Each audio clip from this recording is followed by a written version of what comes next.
All right, good morning, everyone. My name is Tommy Reynolds. I'm a portrait and wedding photographer and photographic educator based here in Southeast. And today, the demonstration is going to be using minimal gear and affordable lights. So last year, I did a demo here using the big City 600 Pro. And today, this year, I want to show you that you can still achieve really great and high quality results with smaller, more affordable lights, namely the AD200 Pro. This is going to be the hero of the day. There's a common misconception that you need those big 500-600 watt strobes to create those really great results, and that really isn't the case. At the end of the day, light is light. What's more important is how that's modified. So we're going to be demonstrating various different setups today using various different modifiers. I'm going to limit myself to only a few modifiers, not big modifiers, but we're also going to be using the AD200 Pros. I'm going to use a couple of those to create some really interesting results. So let's get started. So I can't do this on my own, so I've got the wonderful Blue to help me out today. If you want to follow Blue on Instagram, it's BlueLGummies, @BlueLGummies. But we've got leaflets over here if you want to check out all of the gear that we're using, including socials for myself and Blue. But let's get an image on screen, first of all. So we're going to be using the brand new mini box 60 centimeter with the AD200 Pro already in place. Now, where do we start? Where's a good starting point? Well, the good starting point I like to have is if I go to the bottom of the softbox, and I like to aim that bottom of the softbox to be in line with my model's eye line, in this case, Blue's eye line. So for there, that's going to be a nice sweet spot for me to start with. So let's have a look and see what we've got. Okay, let me switch over to the tether.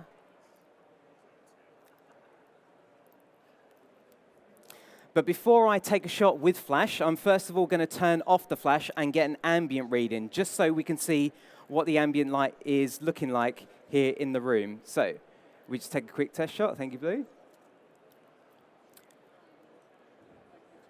So this is what the ambient light is reading right now. So as you can see, the XL's lighting isn't the best. So now when I turn the flash on, I'm going to change my settings to 1/160th of a second at f7.1 at an ISO of 200. And then we can now make a difference. So we're at a roughly 45-degree angle, and we're in line with Blue's eye line. Let's take a test shot here. And we'll go back to my power, because I did lower it slightly for that mistake. OK, so we can see what a difference that makes from that ambient light before. We can see we get a really nice dramatic look with the softbox here. But let's say we want to channel that. We want to change that. If I bring the light slightly in front, now I've barely moved the light at all. But if we now take another test shot and we can compare the difference,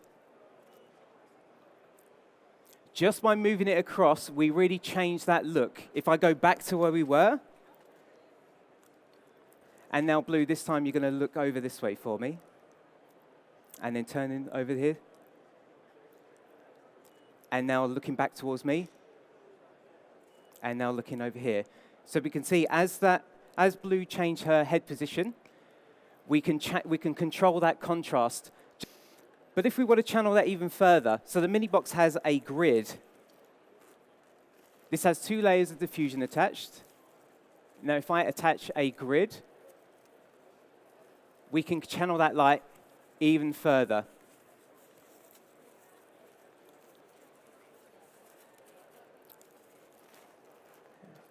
If we go back to the same position,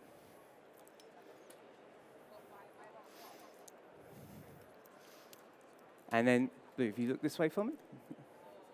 1, 2, 3. Now, what you notice straight away is we've lost a bit of light. So when you add anything in front of the light, that's going to take away some power. So we need to just compensate that by increasing the power. Now I'm at 1/8 power at the moment. I'm going to increase it to 1/4 power. So we can see even with the AD200, we've still got plenty of light to get what we want. I'm going to go back down. That's it. Lovely, Blue. But what if we want to feather that light? So if you've never heard that term before, feathering, if we go back to our usual spot, but this time I'm going to move the light over this way. Now looking at it, from this angle. It doesn't even look like the light is hitting blue here. But blue, if you cover your right eye for me, if you cover your right eye. Now, can you still see the light with your left eye? So because blue can still see it, that means that light is still going to hit her. Even though it doesn't look like from this angle it's going to hit her, that's still going to reach her. So let's take a test shot.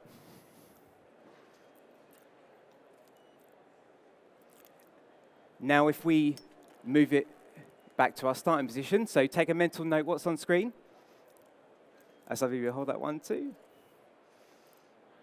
So we can see that massive difference just by feathering that light. And this is a great tip if you're in a small environment and you want to make that background a little bit darker. You could do a couple of things. So let's say blue, if you bring the chair and move just slightly towards me, that's it. And now we're going to combine that feathering tip. So blue barely moves forward there. And we're back to our feathered position. And we take another shot here. That's lovely. We hold up 1, 2. So we can see we can really make that background just that little bit darker. And all we've done, blue has barely moved forward, but back combined with the feathering tip to really help you bring out. And it's also feathered the light as well. It's made it a little softer. Looking at the softbox here, so naturally you're going to get that hot spot in the center. That's obviously where the light source is, right in the center. As the light spreads, when it reaches the edge, that's when it's feathering. That's when it's getting even softer. So if you can catch your model with the edge of that light, that's when you're going to get that nice, even softer look. So we go back to that starting position, and we get this look. Now, let's say we want to include, we want to get a headshot, and we want to still use this light. So the common misconception is you need really big lights, big modifiers. And yes, while that will create softer light, we're going to try and create as soft as light as we can with something only this size. Now, to help us out with that, I'm going to use something else. We're not using a second light yet, but we're going to be using the brand new PiXAPRO flat pack eye lighter. So if you're familiar with eye lighters, you will know that they take, or if you can do it in less than 10 minutes, I'd be very impressed. So this is the flat pack version. Give that a little shake.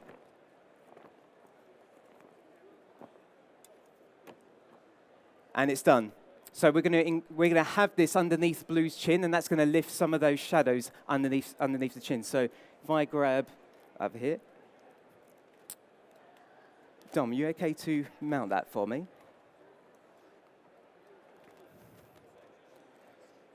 So this is going to be a real game changer. When I first heard about this only a few months ago, I couldn't believe how quick that was to set up versus the eye lighter that is on the market that takes literally about 15, 20 minutes. So if you're a headshot photographer, this is going to be so valuable. So what we're going to do is we're going to clamshell Blue into this space here. So I'm going to raise this up a little bit. That's it. And now I'm going to move my key light here.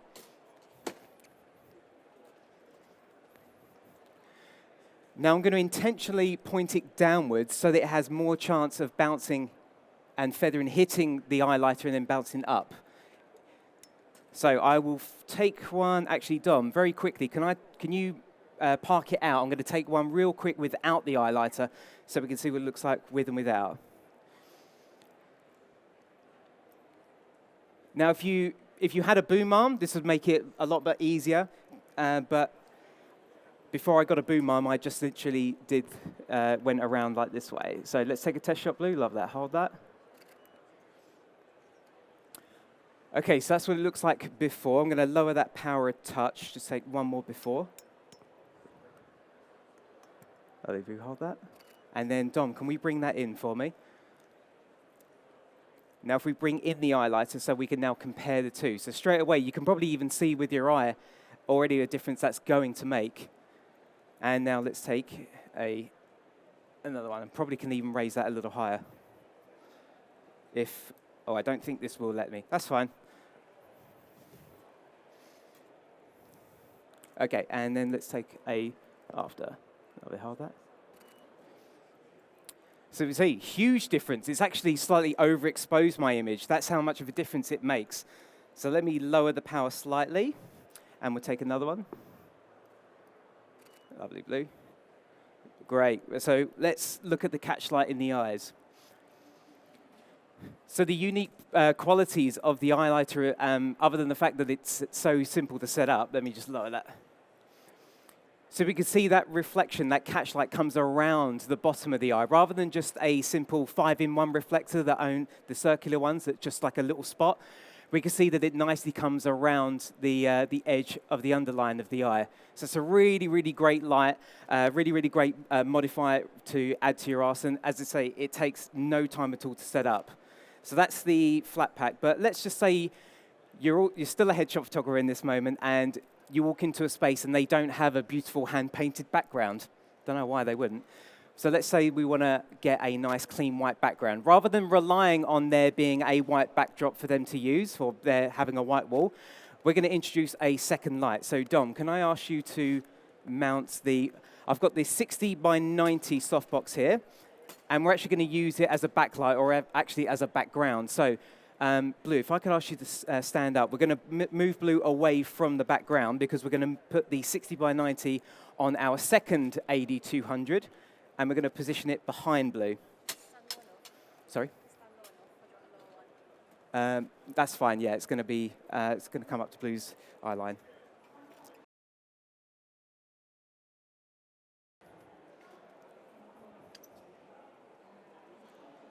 If you have the luxury of an even bigger softbox, then this will work great, because then you've obviously then got more space for your framing. I've intentionally used the smallest one that I would feel comfortable using. With obviously generative fill, you could expand that later, but this, I believe, is a nice size, not too big, not too small, to be able to get an even coverage for a headshot. So we're going to position that behind so that we can light the back of Blue. So we're going back to our same setup. So this would be a great headshot setup, and I could easily get all of this on the train if I wanted to. I could get everything in a roller bag. The flat pack, the soft boxes can easily pack away, and obviously the strobes as well. That's going to fall down. The strobes as well are so small that they can easily fit in the same bag.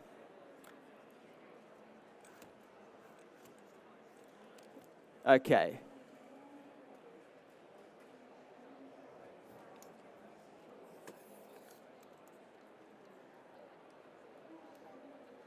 Okay, this is going to be very tight because of Blue's hair. I think I might just have enough room. I might park it forward a little bit more, so I've got...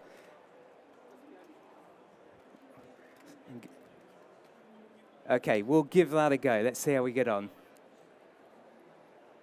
So I'm now using a second light, so I'm going to switch that on. That's on channel B.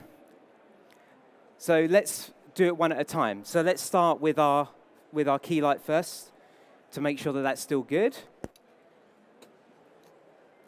So B isn't going to fire. We're just going to see how this looks. Okay, and Blue looking right towards me. That's lovely. Hold that. Okay, zoom out. Okay, I'm happy with the key light. So now I'm going to switch on the backlight. I don't know what the power is going to be, so we're just going to guess at, I'm going to go to 1/16th power. Let's have a look, see what that looks like. Okay, same again, Blue. Lovely, hold that one, too. We can see that with just using the 60 by 90, we can create a lovely white background without having to rely on there being a white wall at the office, hoping that they'll be there, or doing Photoshop later. You can simply use a 60 by 90 as your background light, so that you can...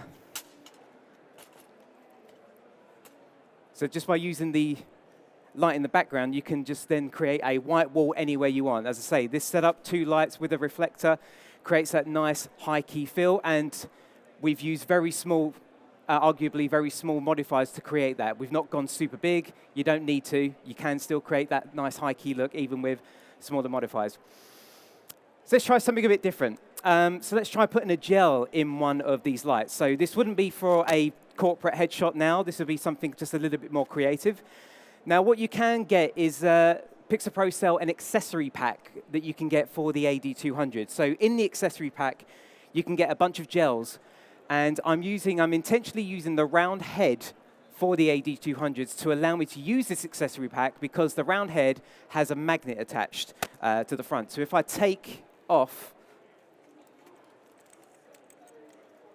one of the AD200s from the back, So I've used the round head. So I specifically used that so that I can use any of this accessory pack. In this accessory pack, you can modify it by putting gels on there. I can put a grid on there. I can put snoots, barn doors, so all sorts here. So I'm going to intentionally use a gel. So I'm going to start with the blue gel, and I'm going to put it behind here. So you can see that was very easy right then, just to put a gel on. Rather than buying gel or wrapping it around, I specifically asked Dom, I said, I want to use gels for this. What's going to be the easiest thing for me to do? And she pointed me to this, and yeah, it's a game changer. So we've got a blue gel in there now. So now let's take the same shot with that.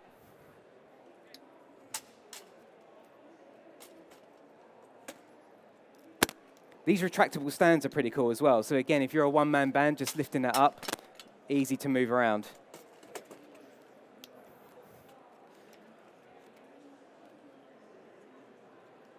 All right, blue, same again. So now we've got a blue gel in there.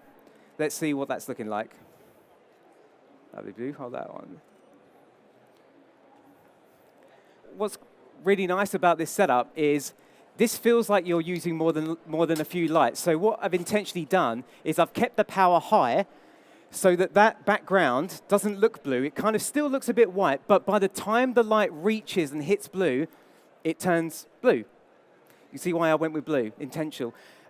So I could, if I wanted to, I could make that background blue if I wanted to. So if I bring the power down on the background, I could make that background blue if I wanted to. So let's brought that power down. Let's take the same again, great blue. Hold that one too. And I can keep bringing that power down until that blue actually looks blue. Because obviously when you increase the power, when you increase exposure, you lose color. When you increase your exposure, you lose saturation. So I've intentionally bumped the power up so that that background stayed white, but by the time it hit blue, you actually saw a rim of that color. So it kind of looks like you've used more than a few lights. But of course, if you lowered that power way down, then that background will actually be the color that you've gelled it with, which is blue. So it's a nice little tip there. So blue is barely a few inches away from this background, but by simply changing your power unconventionally to purposely increasing that power, you can make that background somewhat white and purposely increasing that exposure. And you can obviously do this with any gel you want. So let's try something a bit different now. So that's using a backlight. So now let's try. I'm going to try. So let's move the eye light out the way, Dom. We're done with that one now. So let's try now bringing it. So now we're going to bring this light around. So blue, if you pick yourself up, we're going to go back to the backdrop.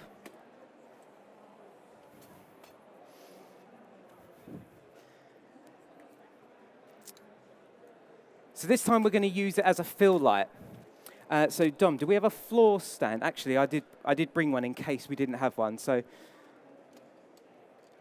well, it's not a floor stand. It's just a very small tripod that I can use as a. Oh no, we do actually have a floor stand. Okay, can we put the 60 by 90 on the floor stand, please?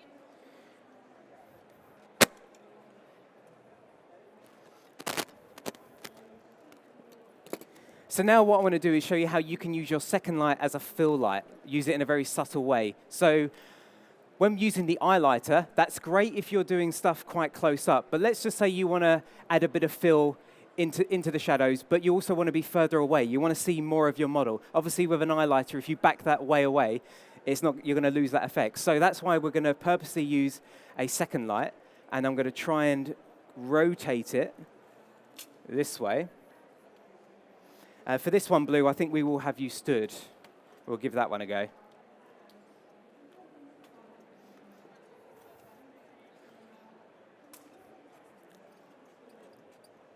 So as I say, this will be a nice one if you want to see more of the model's body, but still give it a nice even light. So what I'm going to do is I'm actually going to purposely grid this one to create something a little bit more dramatic and a bit more painterly. So we're going to put the grid back on our key light.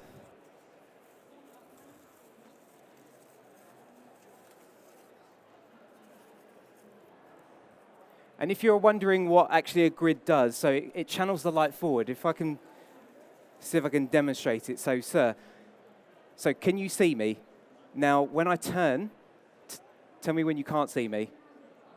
So that's effectively what a grid does. So by turning, it stops the light spreading left and right. It only channels it nice and forward.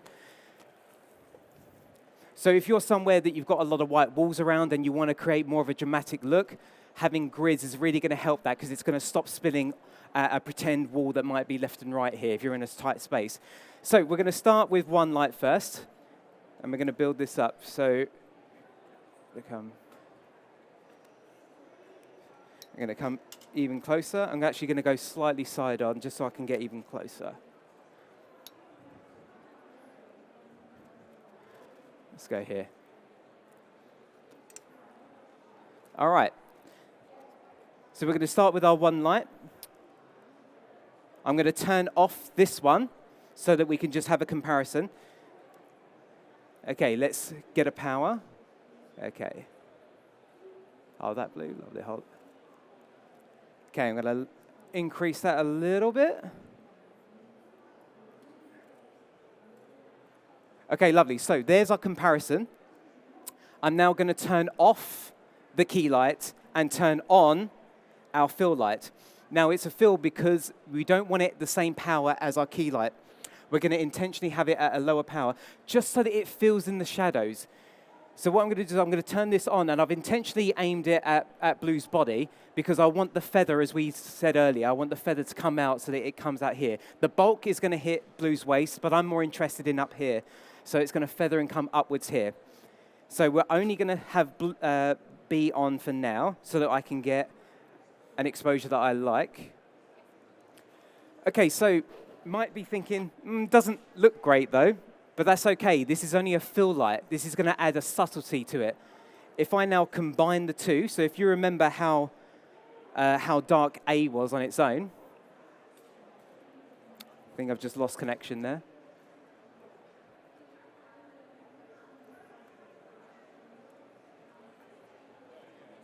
OK, let's go back to A on its own, just so we have so we remember what it was like. And that's with the combination of the two.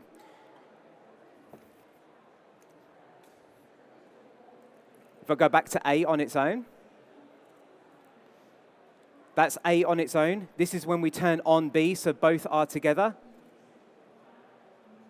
We can see it makes a really nice difference. I might even lower it just so it's even more subtle. So let's go once more blue. Lovely. That's a little bit more subtle. Let's come back a little bit more. So we can see that when you combine your fill light, it creates a really nice harmony. If we remember what it looked like on its own, that's what it looked like on its own. So it didn't look great on its own, but when you combine the two, you really get that lovely harmony. That's lovely blue. Hold that.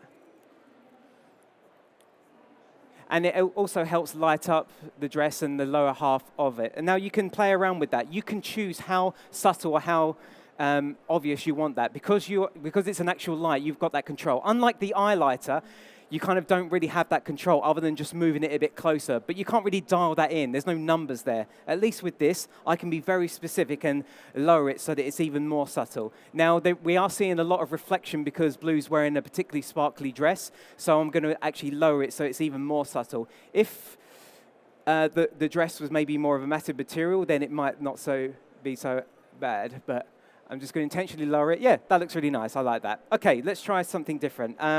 Let me put a gel back in there, actually. Dom, can we take the mini box off? And I'm going to put the snoot on, please. Let's try a different color this time. So we used blue before. Let's try purple.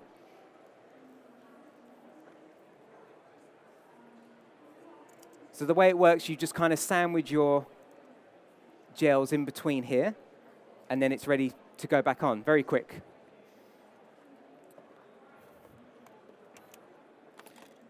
So we're going to be using a snoot we're going to be using a snoop, but I'm going to double that up with a grid so that it's going to create a really contrasty and focused light. There we go. I'm going to put this one back on a normal light stand because I want this a little higher.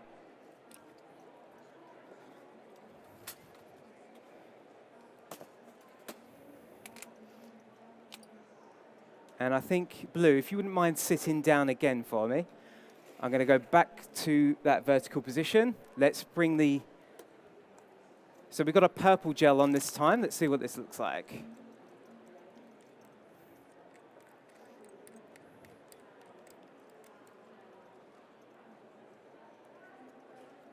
Okay, let's bring it over this way. So again, we're going to start with our key light and then add our fill light. But this time I've got a purple gel in there as well.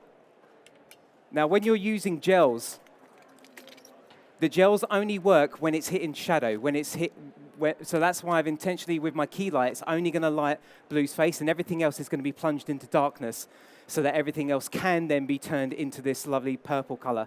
That's the theory. We'll give it a go. Okay. So we're going to turn off B. Again, we're going to build up to it. So we've got A.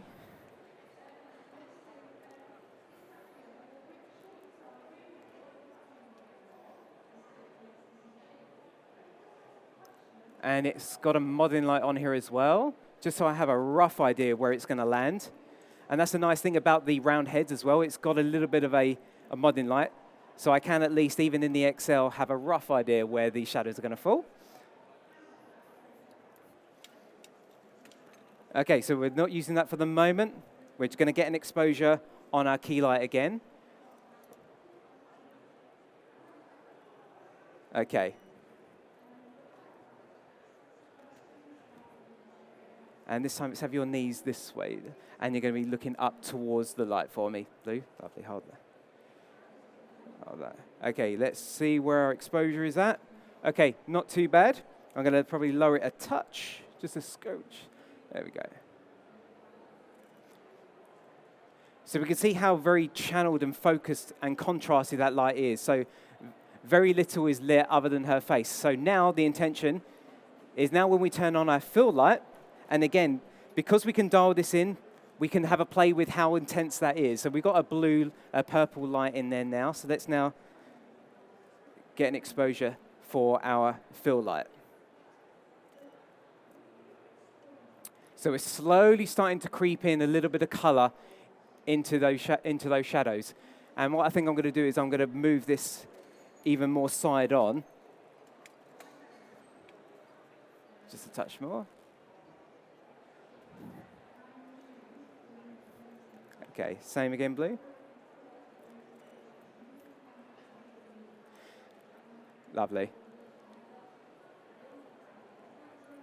And again, you can be as intense as you want about it. So if I now increase it,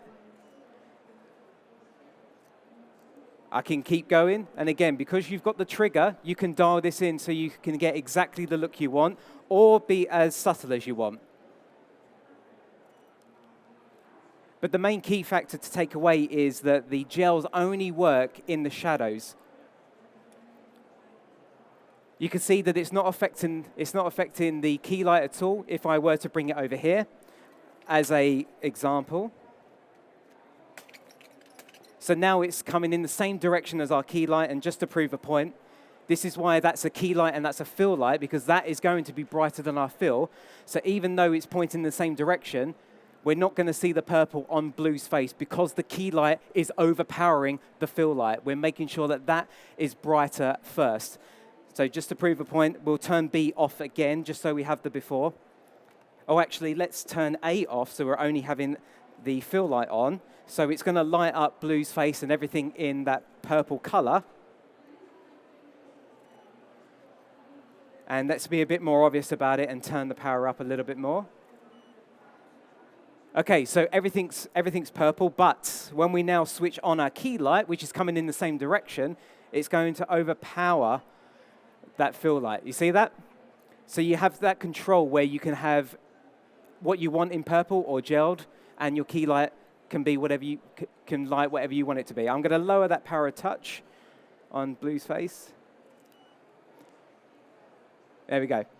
Okay. Let's have a look.